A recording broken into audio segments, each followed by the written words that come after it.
Hi, everybody. As Andrew said, I'm Ellen Miller, co-founder and executive director of the Sunlight Foundation. And I have to say that this is my 7th out of the 8 U.S. Personal Democracy Forum conferences. And of all the things that we at Sunlight, and myself included, have been asked to do here, nothing gives me greater pleasure or is a greater honor than introducing Senator Kirsten Gillibrand to you today. What Senator Gillibrand is leading in Congress is nothing short of a transparency revolution. She was the first member of Congress to post her official calendar online and to make transparency a hallmark of how she conducts her business in Congress and in the Senate. She doesn't just talk about transparency. It's not just a talking point for her. She lives and breathes it every single day. She understands the role that technology plays in all of this, regularly engaging with online communities. Indeed, her staff believes she might be the first member of Congress to have ever done so on Facebook. She understands that online information means it's really accessible. And she regularly posts her personal financial disclosure forms online for any of us to see.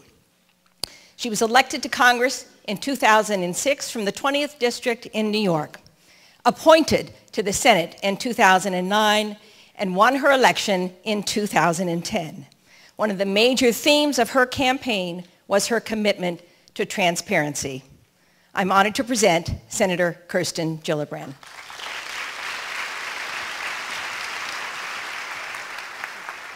Thanks, Ellen.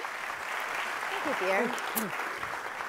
Thank you, Ellen. Oh, yeah, okay. Thanks, Ellen. I really appreciate that. And it's been such a wonderful experience to work with you and Andrew over the years. I can't tell you how much I appreciate your friendship and constant amazing advocacy. By empowering everyday citizens and ultimately creating more accountability in our government with very simple tools, the work that you have done and the Sunlight Foundation has really been extraordinary and very much on the cutting edge. I want to congratulate Andrew Richey and Mika Sifry for putting together another extraordinary conference this year. For 8 years, you have brought together the brightest minds to share insights, provoke thought, shape and debate, and push the boundaries of how to use cutting-edge technology to improve government and our country. Thank you for the dedication to this conference and to our online community. Obviously, as I travel all across New York, the biggest issue right now is the economy. People are still extraordinarily concerned about finding a job, keeping a job, and just providing for their families every day, whether it's they have reduced hours or whether they've been unable to find employment. That enormous economic anxiety still hangs quite pervasively over New York. But what I also hear about is that people have really lost faith in their government, that they don't believe that Congress or their government can make the difference to solve the problems because they don't have enough confidence that their voices are being heard, that their voice counts, that their vote counts, that they feel that Washington is so broken that even though the economy is the #1 issue, they don't see Washington working well enough to solve that problem. I haven't been in Washington very long, but the truth of the matter is it is broken. And so one of the things that I've been working on as a member of Congress is to make sure that we can increase the amount of transparency, accessibility, and create a more accountable government. We need to make sure that everyday people, not just those with very expensive lobbyists or special interest groups fighting for them, but everyday people can have a voice and be heard. And that's where the work that you do and the Sunlight Foundation really comes in the most. Because at the end of the day, sunlight always is the best disinfectant. It allows for people to see and understand what the process is, how decisions are made, and how they can influence their own democracy. When I first became a member of Congress, I decided that I wanted to post my daily schedule online. I wanted to make sure that my constituents in my old congressional district could understand who I was meeting with. Because I thought if they had that simple piece of information, then they could decide whether they agreed or disagreed with whatever advocacy groups were coming to see me, but they could also ask for the same opportunity to be heard. And that was my way of empowering regular people to have that access to me and for me to be able to hear their concerns. I also thought that it was very important to put all my earmark requests online. I wanted my constituents to be able to know if I was asking for money for a road or for a bridge or for a senior center, that they could come up to me and say, Kirsten, I saw all the things you asked for, but what we really need is more money for the hospital, or whatever the priority is for their community. But giving them those tools, that basic information, would allow them to give me that feedback, which frankly would make me a better representative.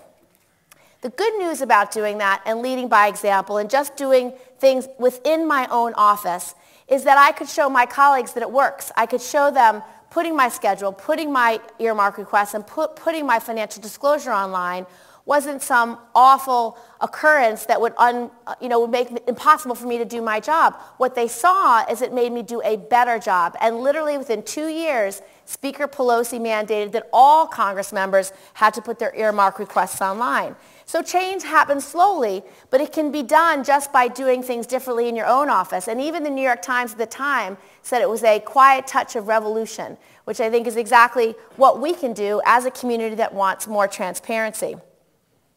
I also had a chance in the Senate to begin to fight for these very same things. I began with a number of senators on a bipartisan basis to put all of our earmarks online to create a searchable database. And what this bill would do, every lawmaker would have to disclose the amount of their earmark request, the amount approved by the committee, and the amount approved in the final passage. They'd also have to disclose the type of organization receiving the funding, what the organization would use the money for, and justify what the taxpayer dollars were needed for. And if everyone in America can see easily who and what their lawmakers are requesting of taxpayer dollars, it makes it much easier to hold elected officials accountable and to make sure that at the end of the day that their requests truly reflect the priorities of their communities. It also helps us address issues of wasteful spending. Are these investments the kind of investments that are going to create jobs, or are they not? And so that only makes our government stronger and only makes us do a better job at what we do. Now, there's a lot of other things that are happening in Congress that are frustrating to New Yorkers and frustrating to all Americans. One of the things that really was a crime against transparency was the anonymous holds. Now, I don't know if you know anything about the anonymous hold, but basically it was a rule in the Senate that any senator could stop a piece of legislation going forward and not tell you about it. So you had no one to go to complain to. You couldn't go to a senator and say, hey, Joe, I understand you're against this nominee for the judicial bench. Why? What's your concern? There was no accountability. You couldn't even have a conversation. And their state couldn't have a conversation with them. They couldn't say, hey, Joe, why are you holding up all this legislation? And so that was a fundamental problem, I believed, with our legislative process. So one of the things we tried to do is ban all anonymous holds. Last year, just 1 year ago, the Republicans had 132 anonymous holds on President Obama's federal judiciary nominations. Now, if you know anything about our court system, we need judges in place because otherwise it gets clogged and we can't make sure that justice is done in everyday cases. And so it was very important to get rid of those anonymous holds. And that was an issue that was bipartisan. Again, these aren't Democratic or Republican ideas. They're just good ideas. They're ideas that the American people want. And so that's why you fighting for them and me fighting them can make a difference. So going forward, there's a couple of other bills that are very, very, very important that I want to tell you about. One of them is one that I'm working on with Senator Tester. And it's basically to put all our FEC reports online. Now, FEC reports are the reports where we disclose who gives us campaign contributions. And they're all disclosed now. They're just not online in a searchable database. And so we have a bill right now that will basically put all those FEC reports online for all senators. I'm doing it voluntarily. I'm going to be one of the first to actually put my FEC reports online myself so people can look at them. And again, it's just a small thing, but what it does is allow the conversation and the debate to continue. And if I do it, then other senators can do it, and other senators will be asked by their local press, are you going to put your FEC reports online? Senator Gillibrand did. And so that's how the debate happens, and that's how oftentimes change happens. So I think it's something very, very worth doing. And the second piece of legislation is very exciting to me because it really came about from this conference. It was something that Andrew Richet worked really hard over the last 2 years to push forward. And it's such an obvious idea, but for whatever reason, it's novel in Washington. And basically, it's called the Public Online Information Act. And it's a very simple and important idea that makes government more accessible by requiring any public government document to be posted online or made machine readable before it can be deemed public. Pretty obvious, you'd think it was already in place. You'd think it's how we would do our government. But for Washington, these things sometimes take time. But I think that every American should be able to read all public documents on their computers, their smartphones. We do our shopping online. We pay our bills online. We book vacations online. College students schedule their courses online. There's just no excuse for our government to remain in the last century. So it's very important that these simple changes are made. Now, because of pioneers like every person in this room and Andrew Richet, we are making a difference, and we've brought political and advocacy campaigns into the 21st century. Now, I believe that our government has to reflect that same level of efficiency, accountability, and transparency. Now, with all of those tools comes other concerns, and these are ones I'm sure that you are very aware of. One of the issues that I've fought a lot over is the issue of cybersecurity, cybercrime, cyber terrorism, cyber attack, cyber warfare. Now, these are very, very serious issues, and you know the commonplace issues where someone will steal an identity or steal a bank account or steal some corporate data to sell to a competitor. That is the work and the focus of a lot of cyber criminals. But one of the things that I'm very concerned about is to make sure that those criminals don't start selling their expertise to terrorists.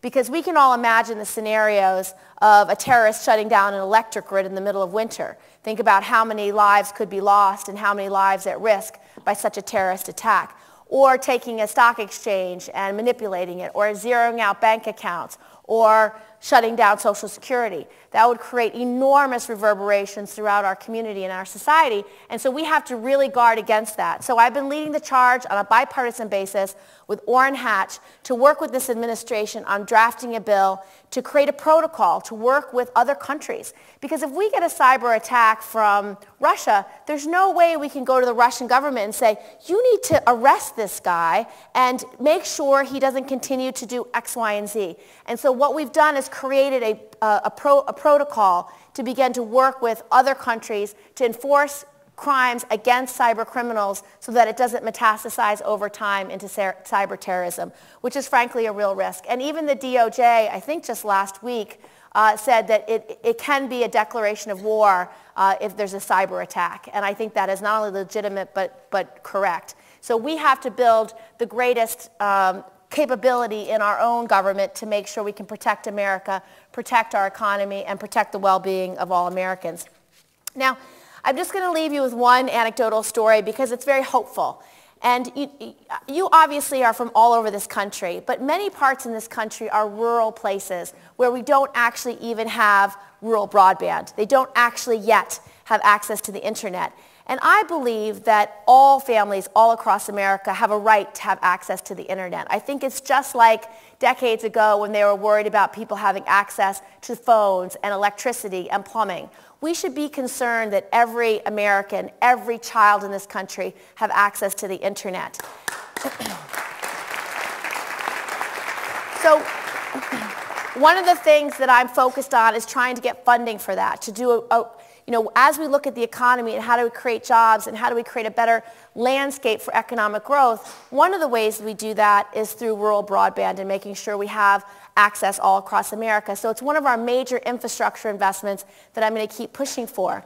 But there's a lot of great companies all across New York that also care about that. And I was just in upstate New York in the southern tier where one of our major companies, Corning, has taken it upon themselves to make sure that every local community surrounding the area has rural broadband. And it's very exciting because some of the local high schools, and one in particular in Watkins Glen, won a national competition to make sure their grade school and high school students have access to computers, and they've made it part of their curriculum. So it was very exciting to see a bunch of fifth graders learning how to manipulate data and information online. And so there was a quick competition of how many years has Senator Gillibrand been in the Senate? And one child came up with 10, wrong. Another child came up with 11, wrong. And the third child came up with the number 2009. And so, of course, I asked him, I said, so how many years have you been in the Senate? 2. So he won. But they learned how to find, and he used, his source was Wikipedia. So these kids are learning fast, and they're excited about it. And these are the tools of our century. They are the tools of economic growth.